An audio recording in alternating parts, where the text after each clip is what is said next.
again from 2009 prelims, and the question is, in the structure of planet Earth, below the mantle, the core is mainly made of which of the following? Aluminium. Did you find aluminium in core? No. Wrong. Chromium. Did you find chromium in core? No. Iron. Yes, this is right answer. Core is made up of iron plus nickel. And heaviest among all three. Coming to the next question, which of the following planets has largest number of natural satellites or moon? ये देखो, ये question जो है काफी आसान सा question है, pure factual question है। किसका सबसे ज्यादा मून होगा, यानी जो प्लेनेट ज्यादा बड़ा होगा उसके पास ज्यादा नंबर ऑफ मून्स होंगे। Here in our solar system, Jupiter have highest number of moon and on second number is Saturn. So Jupiter is right answer.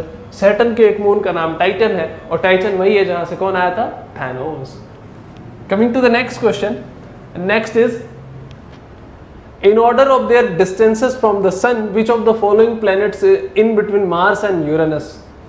अगर आप सोलर सिस्टम को देखोगे, ये आपका सन है, राइट?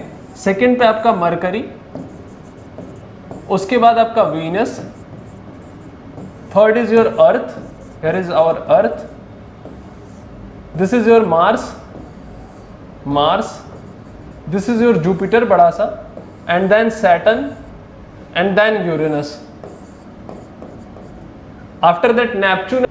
तो ये बोल रहा है कि इनमें से मार्स और यूरेनस के बीच में कौन कौन है, यानी मार्स ये है, यहाँ पे जुपिटर है, यहाँ पे सैटर्न है और ये आपका यूरेनस है।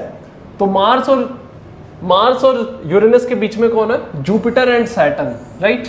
More clear visibility, for more clear visibility, this is your son, this is mercury 1, Venus 2, earth 3, Mars 4, Jupiter 5, Saturn 6, Uranus 7, Neptune 8, right? अभी पूछ रहा है मार्स इन दिस, यूरेनस के बीच में कौन से दो है? तो Jupiter and Saturn, and this is what UPSC ask. So next question is, for India, China, UK and USA, which one of the following is the correct sequence of median age of their population?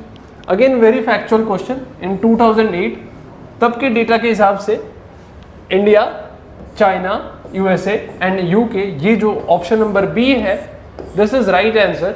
और ये जो है correct sequence है किसका? Median age of their population का। उस समय India की मीडियन एज सबसे कम थी, यूके की मीडियन एज सबसे ज़्यादा थी। Coming to the next question, next is again from 2008 prelims, consider the following statement. First, अल्बीडो।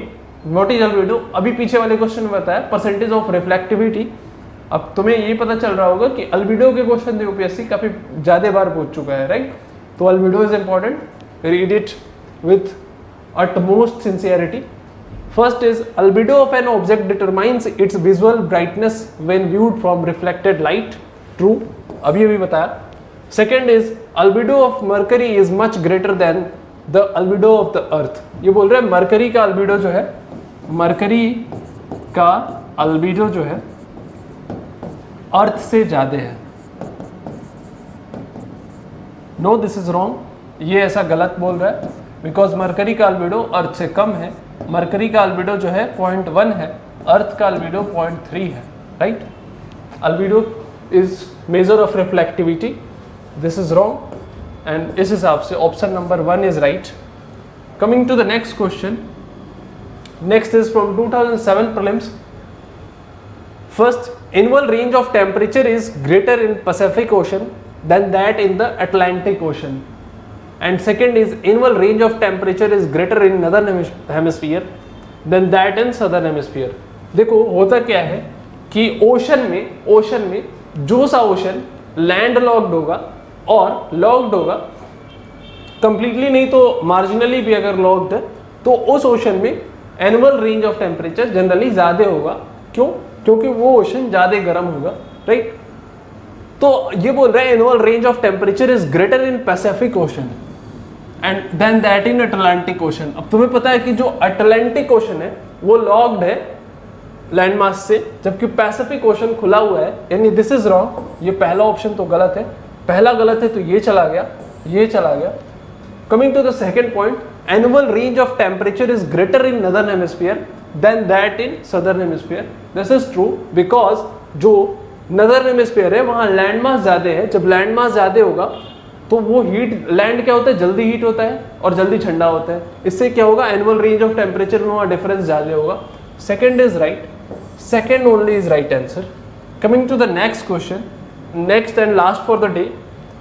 From 2007 prelims, consider the following statements. First is either of the two belts over the ocean at about 30 degree to 35 degree north and south latitudes is known as horse latitude. And second is horse latitudes are low pressure belts. अगर मैं आपको अर्थ की pressure belt बना के दिखाऊं तो this is your equator 0 degree, this is your 30 degree and this is your 35 degree. Suppose north. Similarly, this is your 30 degree south and this is your 35 degree south. They are called horse latitude, right? और ये जो है 0 से 5 degree north, 5 degree south, this is called डोलोड्रम.